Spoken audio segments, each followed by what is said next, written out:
Welcome, brothers. My name is Father Innocent, and this is Father Angelus. We are Franciscan Friars of the Renewal, and welcome to week 4 of Sons in the Sun weekly video series, where we are partnering with the Knights of Columbus to walk through a 40-day consecration to Our Lady of Guadalupe. It feels like a run through.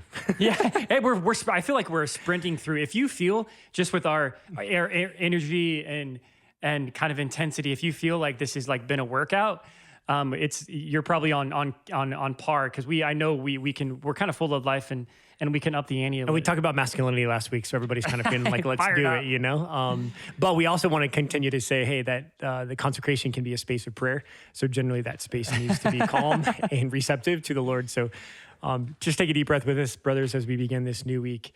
And Father, this is this transition the journey we've been on so far, of sonship and prayer and masculinity last week. This transition is beautiful because now we really get to dive into what we are really passionate about, which is really the person of Jesus, who he is and what he reveals as kind of a blueprint of how to follow him in the gospel. Yeah, and one thing we like to talk about, and if you've obviously been tuning in and praying with us, we are really kind of we've built the foundation, and now we're like building the house. When we talk about our identity, when we talk about sonship, we're really building a foundation so God can build the kingdom in our lives, right? So I promise you, Father Angelus, I know we're like pretty intense, and we could seem to be high energy and all over the place, but we promise there's a method to the madness.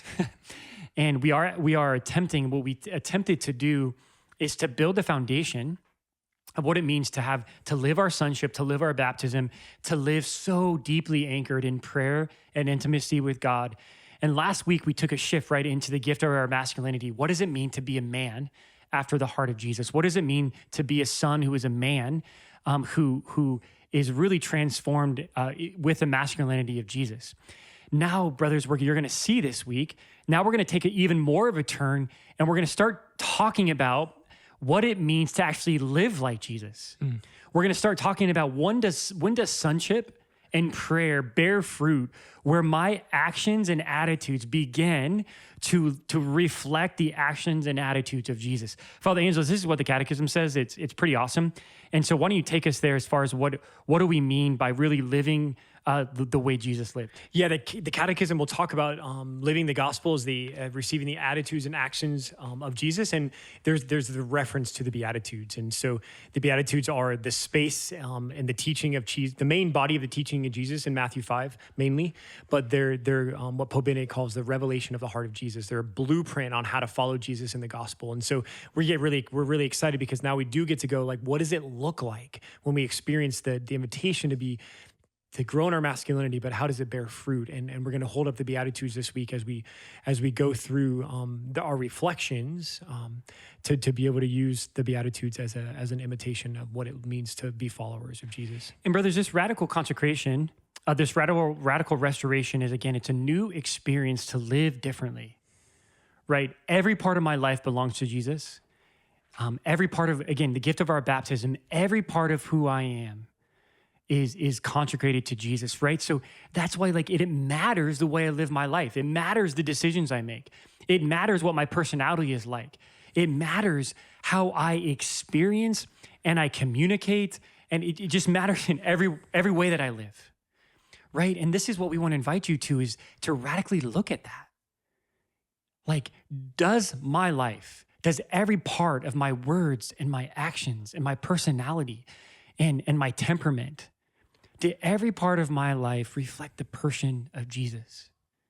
And to say that in a different way, does every part of my sonship, the way that I experience my relationship with God, does that reflect the person of Jesus? Because, brothers, that's our inheritance. That's what we're all about here. That's what we're going all in on. Our Christian life is not like, just something I do on Sunday or just something in my personal prayer. It's actually supposed to kind of explode into every part of my life, in my work, in my family, in my friendships, what I do in my free time, my hobbies, every part of it.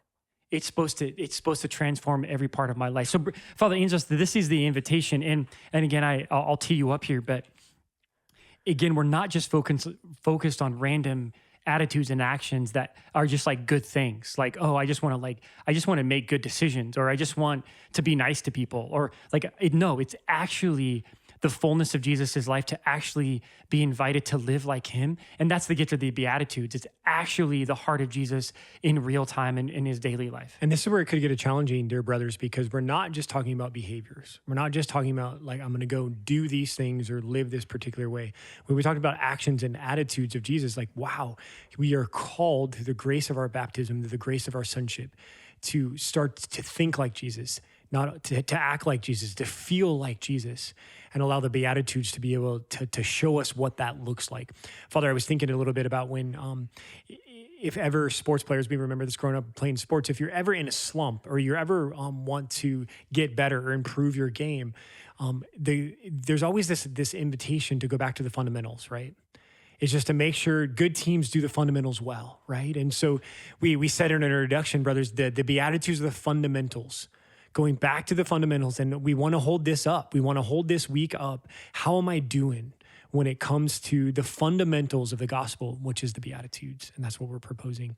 Now, Father Innes and I were joking that we can't take a half hour and talk about all the Beatitudes. And so we don't really know this is where this is going to go.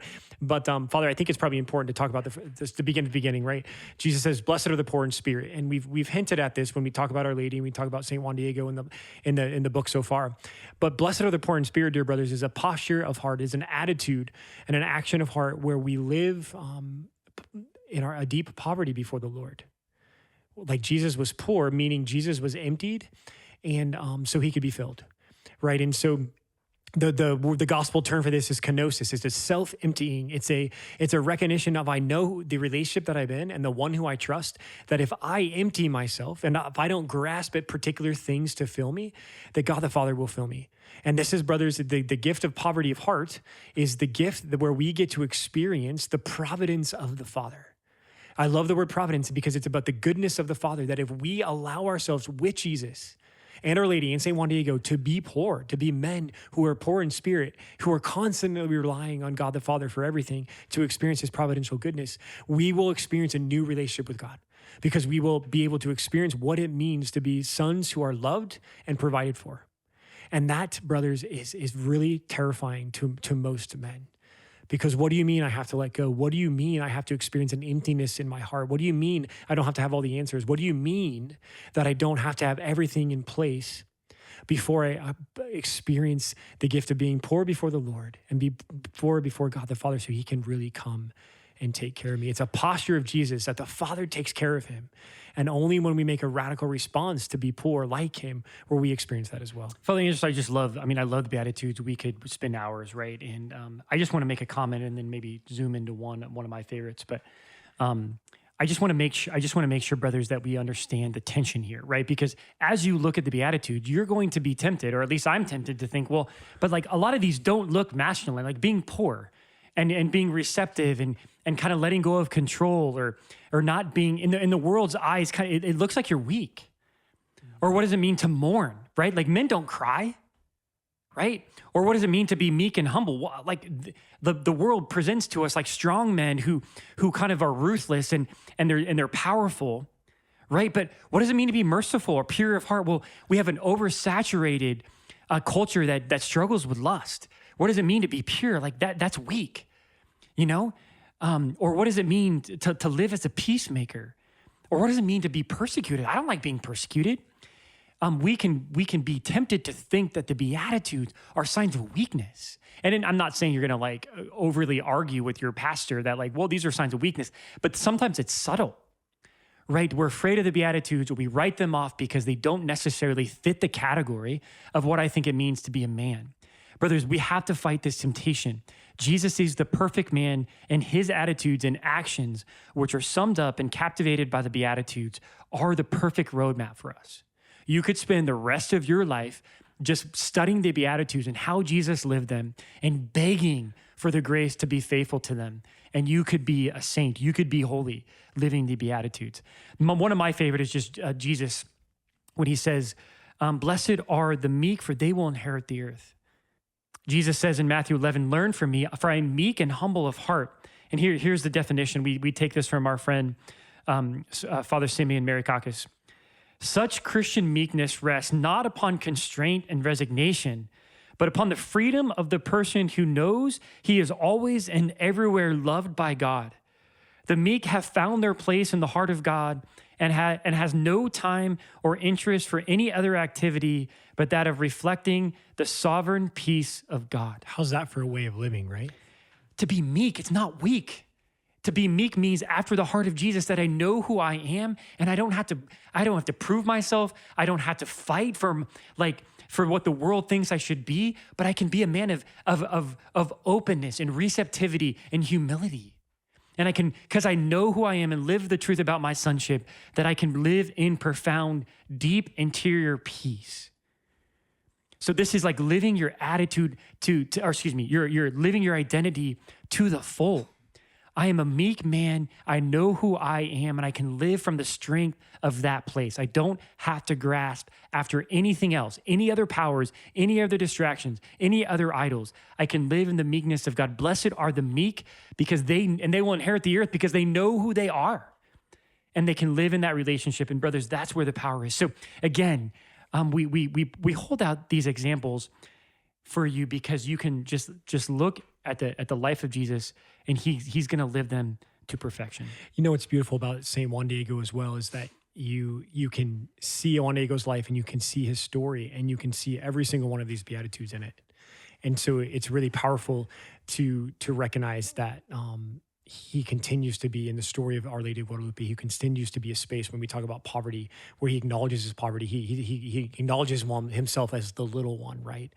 And then also he knows who he is, right? And so he's in his meekness, he lives his identity and he lives the inheritance. And so he can be persecuted by the bishop, and he can be, they doubt him, and they're kind of trying to try to figure him out. And his whole story, his whole itinerary in the midst of trying to be faithful to Our Lady, the seeking righteousness, right? And being a merciful one, and caring about his uncle. And there's all these things where the Beatitudes comes out in his heart and his story. And he was persecuted. And he was persecuted for it. Absolutely. Right. He was persecuted for it. And so he becomes, again, a place where we can see that this is what it means to live, right? And it's a very different proclamation than what the world might hold up as what a man is, or as what the attributes of masculinity are, like we talked about last week. And so, dear brothers, like Our Lady was the one who protected Jesus and gave him space to be who he was in the midst of giving witness to his heart that was full of all the Beatitudes, right? Our Lady was the one who protected his poverty. Our Lady was the one who constantly gave his inheritance. Our Lady was the one who nurtured mercy in him. Our Lady was the one who protected him and allowed him to live an experience and, preparing him to be persecuted in the future. Our Lady was talked about like a mantle of peace in Nazareth. And so again, these things that are coming and Mary's protecting and Joseph are protecting in Nazareth becomes a real space for Jesus to his attitudes and his actions were formed by them.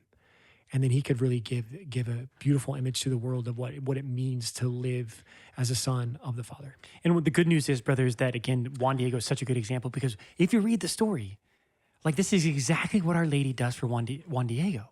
She mothers him through the Beatitudes.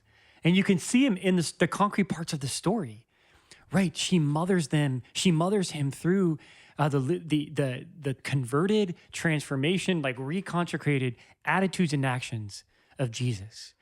And so Juan Diego, again, is a perfect example that we can grow, we can change, and we can repent. But brothers, this is the invitation. This is the reconsecration happens when we are converted in every part of our attitudes and actions to live like Jesus. Our Lady wants to do this for Juan Diego, but more importantly, she wants to do it for you. Brothers, before we close, just to recognize that Juan Diego was not a talented man. The experience of his following of the Lord and being chosen by Our Lady was not because he was talented or because he was gifted.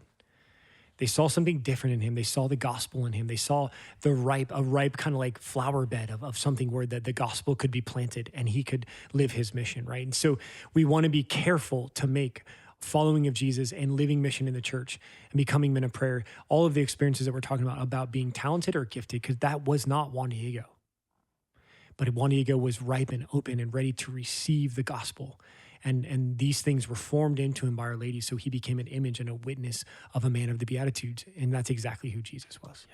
My brothers, I'm going to speak these blessings over you, and they're just going to be the names of the Beatitudes. And I just really want you to, again, to receive the truth of what you're made for, receive the restoration and reconsecration of all the actions and attitudes of your heart to be conformed to Jesus, as Our Lady wants to bless you with this. My brothers, blessed are the poor. Blessed are they who mourn. Blessed are the meek. And blessed are those who hunger and search for righteousness. Blessed are the merciful. Blessed are the pure of heart. Blessed are the peacemakers. Blessed are those who are persecuted. Brothers, these Beatitudes are the truth of restoration of our sonship that Jesus wants to bring you. And through the intercession of Our Lady and St. Juan Diego, may you experience in a new way a call to have the actions and attitudes of Jesus in your heart through the Beatitudes. In the name of the Father, and of the Son, and of the Holy Spirit.